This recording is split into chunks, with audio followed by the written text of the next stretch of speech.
I've already brought you a Rime-Coat Raiments build on Stasis this episode, but I wanted to do another build because I love this exotic so much. This one's on Prismatic. It really goes into the grenade spam as heavily as possible.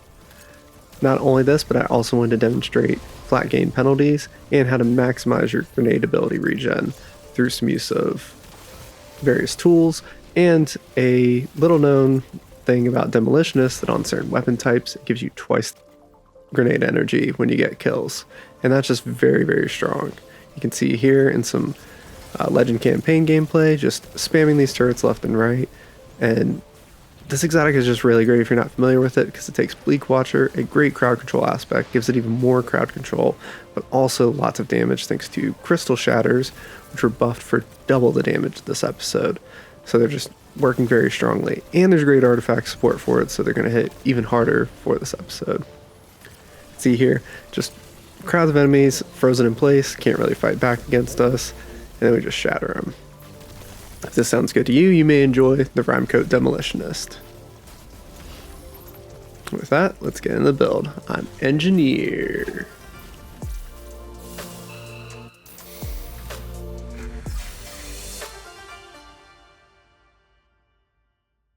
Of course, we gotta talk about the exotic first.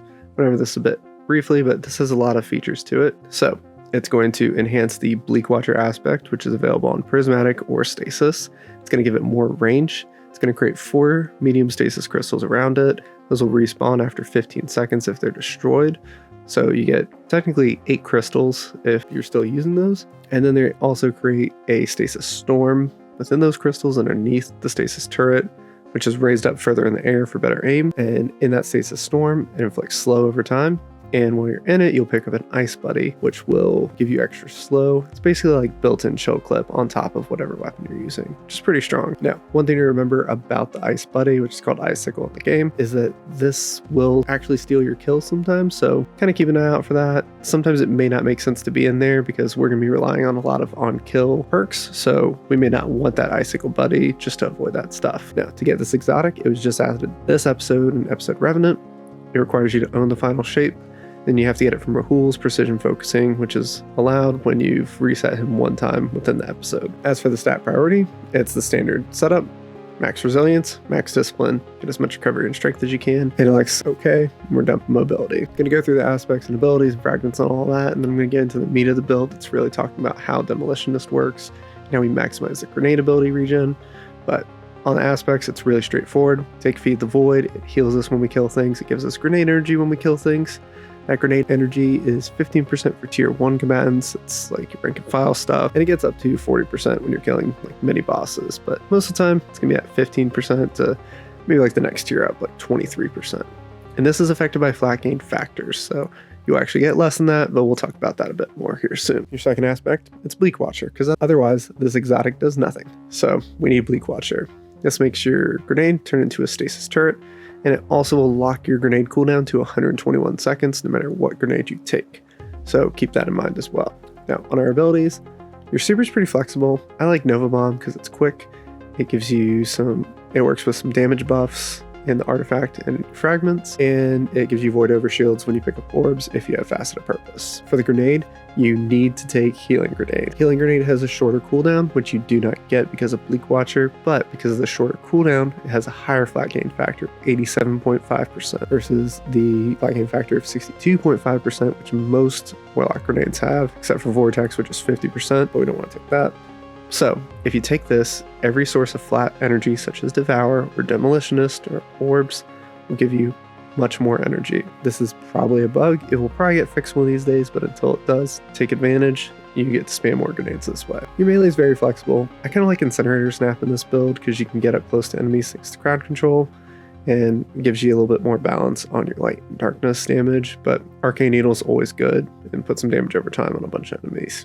Class ability, always flexible. Phoenix Dive's nice for the short cooldown, but your healing rifts and empowering rifts can actually synergize pretty well sitting inside that stasis storm, so maybe consider that too. I want to talk briefly about our fragments. We're of course going to take Faceted Balance for more ability spam, We're going to take Facet of Courage to boost the damage of our light abilities because we're inflicting slow all the time, so the enemies are pretty much always afflicted with a darkness debuff. If you want to max out your Transcendence meter really quickly, use Facet of Devotion. With how many darkness debuffs are out there, you're going to rapidly get that light Transcendence energy on top of the darkness, and you'll get that. Transcendence will lock out your Bleak Watcher, unfortunately, so this is kind of a thing you do when you get to mini bosses or larger enemies, because a lot of our grenade regen is tied up in kills. But when we get to stronger enemies, we're going to throw out one Bleak Watcher, and then we're going to switch over to Transcendence and use that for damage. We're going to take Facet of Purpose because this gives us a damage resistance source as we pick up orbs, which is just very strong. And now for our last slot, we actually have a few options here. So there is Facet of Protection, which is just straight up damage resistance, very solid when you're surrounded by enemies. There's Facet of Ruin, which you see a lot in stasis builds, and it does seem like it's a great idea, but Facet of Ruin will only increase your shatter damage by 25 versus the base damage of 400, and that's only a 6.25% increase, and that damage on top does not really attribute to the original grenade. It's a second damage instance that can kind of steal kills, so it acts kind of weird. This does also boost ignitions though, which if you're using Incinerator or Snap, you will get occasionally, so it's fine, but if you're in content where you don't need the damage resistance protection, that works. There's also Facet of Awakening. If you are getting rapid solar blows, this becomes really good because you'll make fire sprites, which also give you grenade energy. The mods and armor stats are pretty straightforward. I have two different mod setups here. One is focused on just really maximizing that grenade regen. We're going to use Grenade Kickstart in this. We're going to get more grenade energy back when we use our melee. We're going to get grenades back from orbs. I find that you don't actually need this that much. So if you want to go for a more weapon boost focused, here's the setup for you. It's really just run surges, run time dilation, and then run whenever you want on the helmet to generate ammo. Make sure you're making orbs though with your weapons, because we won't make a lot of orbs from ability kills. And then of course your chest is just damage resistances. Now for your stats, standard priority, resilience, discipline, much strength and recovery as you can get, 30 intellect. Because this is a pretty stasis heavy build, we actually do have some artifact mods that help. The main one is Hail the Storm, which will spread out more slow, which just gives you great crowd control. The other one in column 4 that is kind of helpful is Curative Orbs. This is just a general all-purpose artifact perk. When you break a shield, it makes orbs great, give you super, they give you ability energy, give you damage resistance, they give you healing, build for it. Over in column 5, we have Brain Freeze, which basically creates a dusk field around frozen enemies for even more crowd control. It also makes Dark Other Reaper weapons do more damage to frozen enemies, so that's definitely a good thing to have because those weapons are pretty solid this season. Now last perk is Conductive Cosmic Crystal, and this lets arc abilities, void abilities, and Dark Other Reaper weapons do 5% increased damage to enemies affected by stasis debuffs, which is everything because we have tons of stasis turrets up. If you're boosting perks here, your main options are Hail the Storm, which is these light blue tonics, and then there's Conductive Cosmic Crystal. Boosting Hail the Storm will give you 12.5% increased shatter damage, which is very strong. But Conductive Cosmic Crystal boosted will give you more damage, so maybe that's better in boss scenarios, whereas Hail the Storm is better for like ad clear. I mentioned this earlier, but I want to talk a little bit about Demolitionist. If you don't know, Demolitionist is a perk that gives you grenade energy when you get weapon kills. But it also will refill your magazine every time you cast your ability. So the normal value is 10%, and this is before flat gain factors. But fusion rifles, glaives, shotguns, and snipers give you double that energy, so 20% of your grenade charge if you get a kill with these weapons. I call this Strong Demolitionist because it's twice as good, but it just uses the same perk. That's kind of how I refer to it. If you enhance either Demolitionist perk, it increases by 10% more of the original value. So it goes from 10 to 11 and 20 to 22. Really maximizing this, you want to get a lot of kills. So our best perks to pair it with are Chain Reaction and Incandescent, because Chain Reaction is still weapon kills, and Incandescent attributes back to the original source fit. All sources of Scorch attribute back to what they originally do. This is not limited to Demolitionist. It also works for Pugilist and Strategist too, for your melee abilities and your class abilities respectively. So keep that in mind if you have a build that's really focused on that. It's still these same weapon categories, so that's very effective. What weapons have Strong Demolitionist? In your Kinetic and Darkness slot, you have Deliverance, which is a craftable stasis fusion rifle from Val the Disciple. You can pair that with Chill Clip, which is really good. Everybody's talking about the new exciting weapons like Tenacious Mastery, but this weapon's still great, and because it's not a rapid fire fusion, it still freezes in 2 shots. Swordbreaker from Crota's End is a stasis shotgun, which rolls Demolitionist, and it's very good. It has a great origin perk that causes explosions. You can pair that with Golden Tricorn because we get some ability kills, and that just really synergizes pretty well. Moving down the energy slot, we are absolutely stacked with options here. So I've included the most recent and what I think are the best. The first is the very most recent, and that is VS Gravitic Arrest.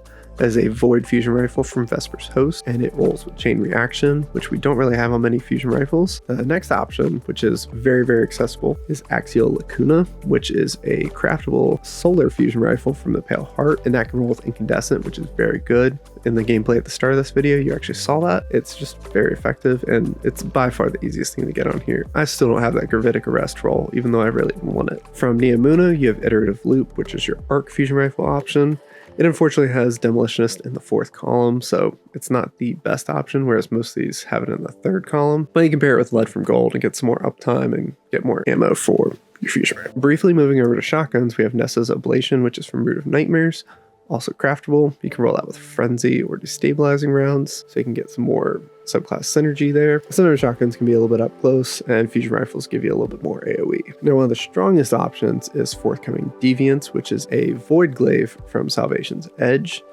It's also craftable, but it also rolls with chain reaction, so you can get those AoE kills, and it gives you the damage resistance shield on top of all that damage resistance. Glaives traditionally have pretty bad reload times, but with Demolitionist, you get to kind of work around that. Continuing on with Glaives, we have Judgment of Kelgorath, which is solar. You can get that from Seraph's Shield. It's also craftable. It rolls with incandescent. On the arc side for Glaives, we have Nezaric's Whisper, which you get from Presage. It is craftable, and you can roll with Frenzy, which is a really solid all-around perk. Lots of options here for strong Demolitionists. Some of them are a little bit harder. Some of them will require some rating, but you have some options that don't, so definitely look into those. Other weapons you might use in your primary weapon slots, consider Rime-Stealer weapons. We're making a ton of crystals. Rime-Stealer is a perk that lets you shoot a stasis crystal or frozen enemy and get frost armor, which is just free damage resistance. It only lasts for 10 seconds though, so you'll have to do it pretty frequently. I really like Exuvii, which is the stasis hand cannon in this episode. If you just want some damage and some more ammo, Alethanim, which is the exotic in this episode, is pretty great. But generally you can keep the slot pretty open for champion counters. Because we have slow and we have shatter, we'll be able to cover overloads and unstoppables pretty easily, so really you're just worrying about anti-barrier. In your heavy slot, it's really flexible. The spell doesn't really rely on anything, but if you want to maximize damage, grenade launchers are good, and ideally Dark Ether Reaper grenade launcher is best because it activates a couple of those artifact perks, so that's bittersweet. If you're not using that and you still have an exotic slot open, consider Salvation's Grip. If you get the catalyst that drops this season, you get Rime-Stealer, which is a really easy way to get a lot of frost armor. Lastly, VS Chill Inhibitor, the stasis grenade launcher from Vesper's Host. Anyone who's completed it can now grab a God Roll at Banshee, and that is just a really great weapon, really great roll for boss damage phases, so definitely makes sense in a partially stasis prismatic build. I thought I was done with my optimization series, but this one kind of dragged me back in. So today I've added on to my optimization spreadsheet with grenade ability energy optimization. So I made a sheet listing a lot of possible sources of flat grenade energy. You can see most of them listed here, and it also lists the triggers for them, whether it's kills or orbs or grenade use. And you can kind of go through and select them, and it'll populate the table up above. And then you put in the flat gain factor, which you can get from another spreadsheet I made, and it will calculate what the actual values you get. As an example, Faceted Balance will give you 10% grenade energy on darkness kills, but that gets dropped down by the factor of 87.5, so you get 8.75% of that grenade energy instead. For kills, which is the main focus here, we're going to be using Stronger Demolitionist and Devour with Feed the Void, so the stronger version of it too. And so that will give us a combination of 30% rated energy gain, but because of the flat gain factor, it drops down to 32.4. Basically, we need about 3 kills to get our grenade back if we don't do anything else. But you can also do a 3 armor charge grenade kickstart for another 24%, and then just kind of fill in with maybe an orb or whatever you're doing. Now, I want to show you a little bit more gameplay. This is another Legend campaign mission, this one from the Witch Queen campaign. This is a mission called Communion. It is a pretty out in the open fight against a lot of Cabal forces and a couple of Cabal tanks. I used this on my last video too, but found it to be a pretty challenging encounter. Fortunately for this build, Bleak Watchers just kind of trivialize a lot of it because it controls the large amount of enemies and lets you kind of take them on a more manageable basis. If you're paying attention to my grenade charge here, it's come back very quickly. I actually have more than I need. You can see here we're dealing with the tank. I'm using the exotic Leviathan's Breath here. No real synergy with the build, but it's just very strong, hard hitting, and precision, which is great for taking out these Goliath tanks. Boom, already gone. We don't have a grenade charge back, so we're just gonna kind of get the kills. I'm using Forthcoming Deviants, the Void Glaive, in this because it gives me some extra damage resistance, and it just has that chain reaction. You can see every so often just shoot and get multiple kills. The shatters from the crystals are also very helpful for getting some really good AoE kills.